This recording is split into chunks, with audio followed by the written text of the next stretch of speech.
Le 5 juillet 2019, les écureuils d'alors, écureuils du Bénin, disputaient pour la première fois les huitièmes de finale d'une Coupe d'Afrique des Nations. Ils étaient face aux Lions de l'Atlas. Il a fallu recourir aux fatidiques épreuves des tirs au but pour qu'ils arrivent donc à vaincre les Marocains. Ils ont retrouvé en quart de finale d'autres lions, les lions de la Teranga, qu'ils n'ont pu battre. En décembre prochain, aujourd'hui, Guépard, ils retrouvent une phase finale de la Coupe d'Afrique des Nations et ils se retrouvent dans un même groupe que ce Sénégal qui les avait battus en quart de finale en 2019. La République démocratique du Congo et le Botswana complètent la liste. Dans le groupe D, les écureuils vont certainement chanter Amawa Bodé Nonsak Béton au Maroc. Est-ce que le rugby marchera cette fois-ci? Est-ce que le Bénin a des chances d'aller plus loin que ces huitièmes de finale en 2019? Nous en parlons avec deux visages que vous connaissez sur ce plateau. Un très familier, puisque journaliste à la rédaction de télévision Hémicycle, il s'appelle Ilias Adeleke, bonjour. Oui, Saturnin Diosso, bonjour, chers téléspectateurs, bonjour à vous. Et puis à ma droite, lui, Serge Avidjama, tout aussi journaliste amoureux des questions sportives. Bonjour. Saturnin, bonjour, bonjour à chacun, bonjour à tous. Merci d'avoir accepté de faire l'exercice avec nous ce matin. Le plaisir partagé ce matin. Est-ce que vous avez retenu votre souffle lorsqu'on faisait ce tirage au sort pour la CAN Maroc 2025? Oui, j'étais devant la télévision avec avec la famille et les amis. On a regardé, j'étais en tout cas là, à voir quel serait le groupe favorable quand même au Guépard. Et j'ai vu, c'était pas mauvais, on va décortiquer tout à l'heure. Vous avez certainement prié le chapelet puisque vous êtes chrétien catholique pour que ce groupe soit favorable aux écureuils comme vous le dites.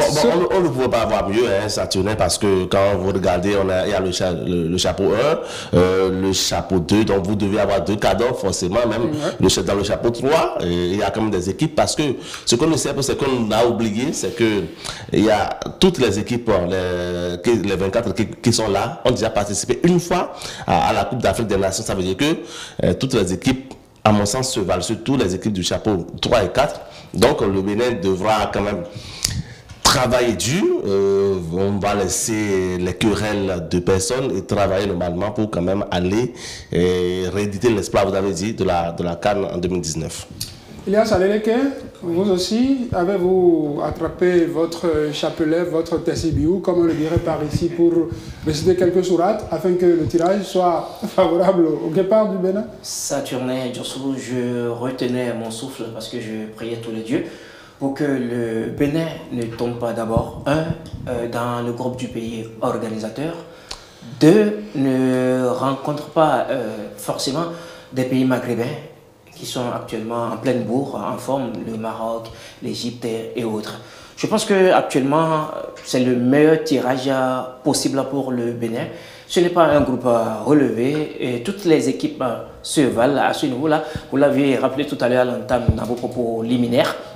Les Lions de la Teranga en 2019 à la CAN avaient du mal quand même à venir à bout des écureuils à l'époque, 1-0, je crois, sur une chevauchée de Sadio Mané. Et je crois, il faut le rappeler, le Bénin était réduit déjà à 10 avant que le Sénégal ne nous batte. Je pense qu'aujourd'hui, le Bénin a prouvé et a montré qu'il est capable d'aller loin.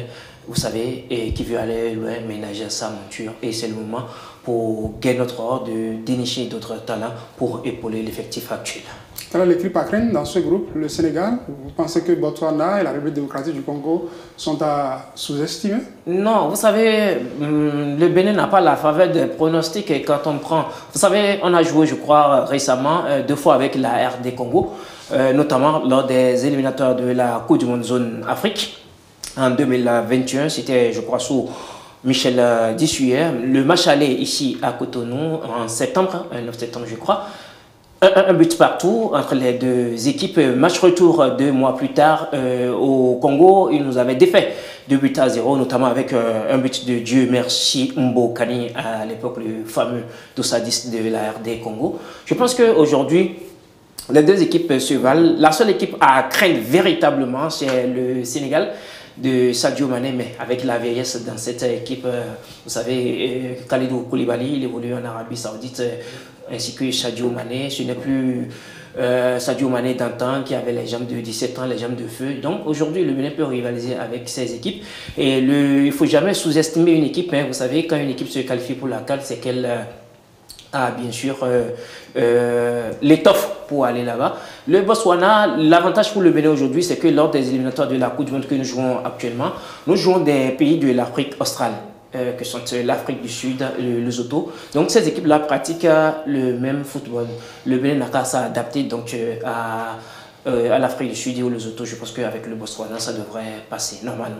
Serge-Avis Demain, est-ce que les Guépards disposent actuellement, quand vous regardez sur le banc des Guépards, est-ce que nous avons des ressources aujourd'hui qui pourraient nous permettre d'aborder cette phase finale de la Coupe d'Afrique des Nations Maroc 2025 en toute confiance, même en étant face à un Sénégal qui nous a battus en 2019 ou face à une République démocratique du Congo, comme Ilias le disait, qui, lors des 2 dernières fois, nous les avons rencontrés. Chez nous, c'était 0 but partout et chez eux, ils ont eu à nous défaire. Non, on n'a pas les ressources actuellement. Je ne suis pas d'accord avec Ilias Adeleke quand il pense que le groupe est relevé et que le Bénin peut faire la fête. Non, aujourd'hui, il faut avoir le courage, je le dis, quand vous regardez, c'est vrai, la CAN, c'est encore dans 11 mois, vous l'avez dit, et beaucoup de choses peuvent se passer. Mais si on doit dire aujourd'hui, le Bénin doit participer à cette CAN, on n'a pas les ressources, il faut avoir le courage de le dire. Quand vous avez le capitaine Steve Mounier qui est à Augsbourg et qui, depuis à 0 but, une passe décisive, et il a joué ça il y a très longtemps, on est d'accord?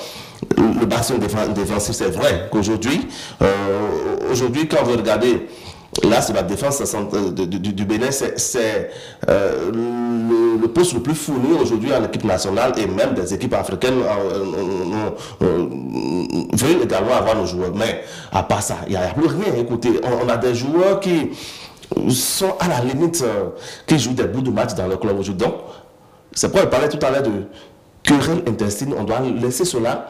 Gernot Rohr doit aller à la recherche d'autres joueurs. C'est vrai, on a une colonne vertébrale et qui essaie quand même de faire tout son mieux. On ne peut pas jeter tous les joueurs, mais il y en a beaucoup. Les côtés gauche, le côté gauche et le côté droit de la défense. Le milieu du terrain, c'est vrai, les jeunes qui sont là, ils font des efforts. Même le poste sensible, le poste du gardien de but, le premier match, le gardien titulaire ne jouera pas. Donc c'est Saturnin Labé certainement qui jouera. Alors que dans son club en Bulgarie, depuis qu'il a été transféré, il a joué 2 matchs, ce sont 2 matchs amicaux. On ne peut pas aller à une CAN de cette manière. Vous voyez, non, c'est Saturnin. C'est vrai qu'aujourd'hui, il parle du Sénégal qui est vieillissant. Il n'y a que Koulibaly et il n'y a que Sadio Mané. Encore que, même le Sénégal vieillissant aujourd'hui est encore nettement meilleur. Quand le réflexe. Écoutez, ils sont nettement meilleurs que ce que nous avons. Je ne les sous-estime pas. Je pense que c'est maintenant que le plus dur commence. Et le plus dur, j'espère que quand les choses vont commencer par aller pour le mieux et que les joueurs vont commencer par aller avoir de la forme, on a la chance que à partir de juin, il y aura un autre mercato. Les joueurs essaieront de changer de club, d'avoir maintenant un peu de compétition dans les gens. Mais la compétition dans les gens, c'est dès maintenant.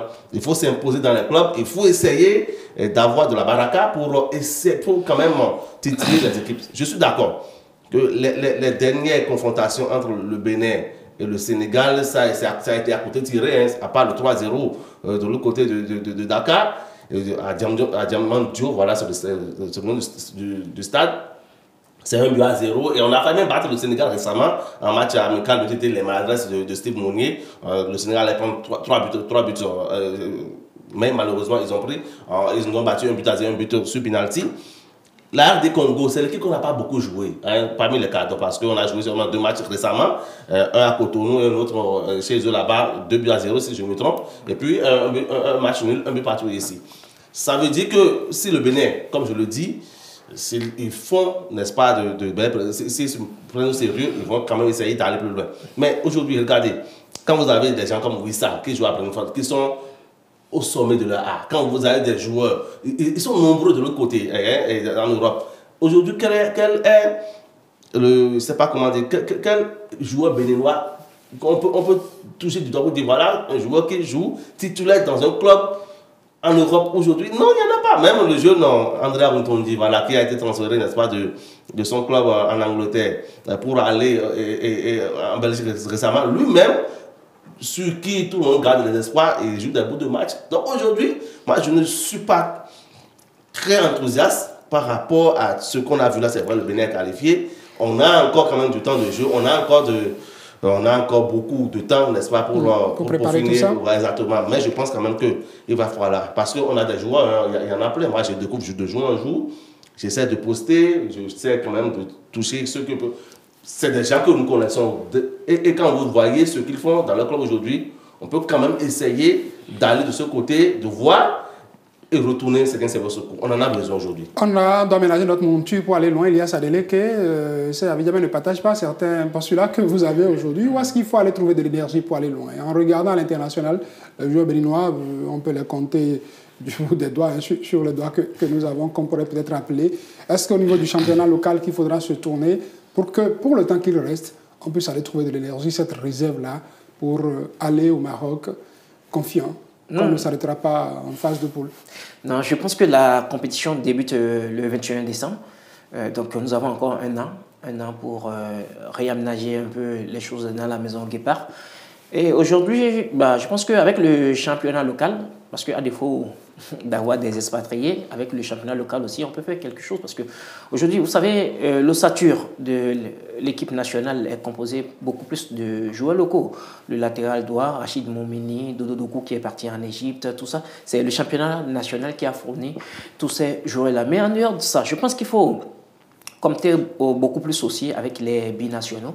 Aujourd'hui, nous avons au moins 6 binationaux qui sont quand même de très bons joueurs. Et le cas récemment de Emran Soglo, qui a refusé de prolonger avec l'Olympique de Marseille et qui l'a envoyé au Chicago, aux États-Unis. Oui, c'est par mécontentement parce qu'il a refusé de prolonger. Donc, on l'a basadé, on l'a vendu comme ça. Donc, aujourd'hui, je pense qu'il faut aller vers ces joueurs-là parce que c'est des joueurs qui peuvent nous apporter un plus. Et c'est les joueurs. Emran Soglo, c'est un gars, 19 ans déjà, qui est un excellent défenseur, latéral gauche. Latéral gauche. Alors qu'on a des difficultés à ce niveau. On a des difficultés parce que Kiki, lui, il a mis sa prestation, c'est mi-raisin. Il n'est pas totalement à 100% à chaque fois. Je pense qu'il y a des valeurs qu'il faut aller chercher. Et aussi, il faut laisser, comme l'a souligné mon confrère, les petites guéguerres de côté. Vous savez, il y a l'autre fois, le petit qui joue au Paris Saint-Germain, qui pensait qu'il... Non, le petit...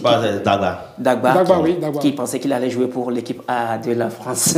Mais finalement, les choses ne se sont pas bien passées. Je pense qu'il peut revenir au Bercail. Exactement, il joue en Belgique aujourd'hui. Et la présence d'un certain André Ntonji là-bas peut être un élément déclencheur. Voilà. On va essayer de lui montrer que les choses ont changé au Bénin désormais. C'est des jeunes qui jouent très bien, qui ont du potentiel. Je pense qu'il faut les rapatrier et il faut calmer le jeu. Et d'ici 11 mois, Gernot Rohr, je pense que c'est un stratège et il fera le miracle. Cette poule-là, elle n'est pas sorcière. Je pense que c'est abordable pour le Bénin. Et derrière le Sénégal, en toute humilité, je pense que... Est-ce qu'il faut attendre les fenêtres internationales qui s'ouvriront pour commencer déjà par prêter cette équipe-là? Il y a Sadele, parce qu'il faudrait quand même que, quel que soit ce qu'on va rappeler, que la cohésion puisse rester et qu'ils puissent avoir le temps de s'intégrer? Non, la chance pour le Bénin, c'est que actuellement nous sommes engagés dans les éliminatoires de la Coupe du Monde. Donc on a encore assez de matchs, au moins 4 à 5 matchs à jouer à ce niveau. Je pense que Gernot va profiter de ces matchs-là pour tester les nouveaux joueurs qui vont venir. Et puis on doit avoir encore 2 fenêtres internationales pour les matchs amicaux. Je pense en tout et pour tout, le Bénin peut encore jouer 8 à 10 matchs avant le début de la CAN au Maroc. Donc c'est des occasions déjà pour Gernot de peaufiner la stratégie et de tester les nouveaux visages qui vont venir en équipe nationale. Nous avons parlé des Guépards. Est-ce que rapidement, avant de partir de ce plateau, un mot sur les autres groupes, Serge Avigamin, pour une dernière prise de parole? Exactement. Avant, si vous permettez, avant de parler des autres groupes, il parlait tout à l'heure du championnat local. Moi, je suis le championnat local tous les week-ends.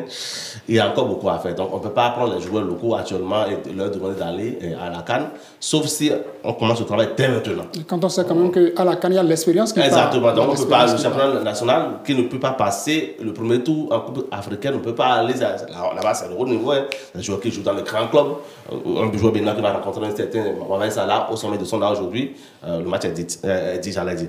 Je reviens rapidement au match, un match que moi j'ai envie de suivre, hein, même si c'est un 1er janvier, je le suivrai, c'est le match Côte d'Ivoire-Cameroun. On est d'accord, c'est un match qui a tenu tout le monde en haleine. Quand on parle de Côte d'Ivoire-Cameroun, bon, voilà, les gens estiment que voilà, c'est le classico de la Coupe d'Afrique des Nations. On est d'accord. Donc aujourd'hui, je suis pressé quand même de suivre ce match, de voir ce que ça va donner. Même si aujourd'hui, le Cameroun n'est plus ce qu'il a été avec des guéguerres entre Samuel Eto'o et l'entraîneur Marc Brice. Lui qui, après, c'est le tirage, on lui a tendu, n'est-ce pas, le micro, il a encore commencé à attaquer Samuel Eto'o. Je crois que le Cameroun doit continuer avec cette... c'est pas comment avec l'ambiance là au sein, n'est-ce pas, de l'équipe camerounaise. Ça ne donnera pas grand chose, même pas le premier tour, parce qu'il y a le Gabon, le Mozambique. Le Mozambique, c'est quand même une équipe joueuse dernièrement. Ils sont vraiment très forts. Le Gabon qui revient avec un certain Pierre-Emerick Aubameyang. Donc le Cameroun a quand même du pain sur la planche. Il va falloir laisser les querelles de personnes et travailler pour quand même être le Cameroun qu'on a avec les Robinson, les Samuel Eto'o et autres Pierre Wemelen. Elias Adeleke, la réalisation nous a donné tout à l'heure de voir déjà les différents groupes avec les différentes compositions. Côte d'Ivoire, Cameroun, ça je le disais, un 1er janvier, il y aura de la fête sur les réseaux sociaux. Non, mais c'est pas le 1er janvier parce qu'il y aura match le 25 et le 1er. Oui, c'est comme pour dire que c'est quand même de la fête qu'il y aura. Exactement. Non, le match a commencé sur les réseaux sociaux déjà. Hein. Oui, la Côte d'Ivoire dit que bon, c'est la famille, on laissera la deuxième place au Cameroun. C'est la belle famille. Il y aura quand même de toute façon de l'électricité dans l'air. Je pense que c'est le groupe de la mort, le groupe F, avec le Cameroun, la Côte d'Ivoire, le Gabon et le Mozambique. Je pense que ça va se jouer à ce niveau-là, mais il y a tout un autre groupe qui est aussi relevé. Il y a le groupe de l'Égypte. Il ne faut pas l'oublier, l'Égypte avec ses 6 titres de champion d'Afrique, l'Afrique du Sud, vous savez, et qui est bien sûr 3e, je crois, de la précédente édition. Et puis il y a aussi l'Angola, le Zimbabwe, qui n'a rien perdu lors de ces éliminatoires, aucun match. Donc ce serait difficile. Je pense que les équipes en Afrique aujourd'hui travaillent dur pour être au meilleur niveau. Et on souhaite bonne chance à toutes ces équipes-là et que vive la CAN. Merci Elias Adeleke. Serge Abidjaman, on va placer pour finir. Oui, je voudrais rapidement parler de ce groupe du Zimbabwe également, qui a été premier, hein, le Zimbabwe qui a entamé le pion à la Côte d'Ivoire dans le groupe des éliminatoires pour arriver, même si le Zimbabwe est dans le chapeau 4.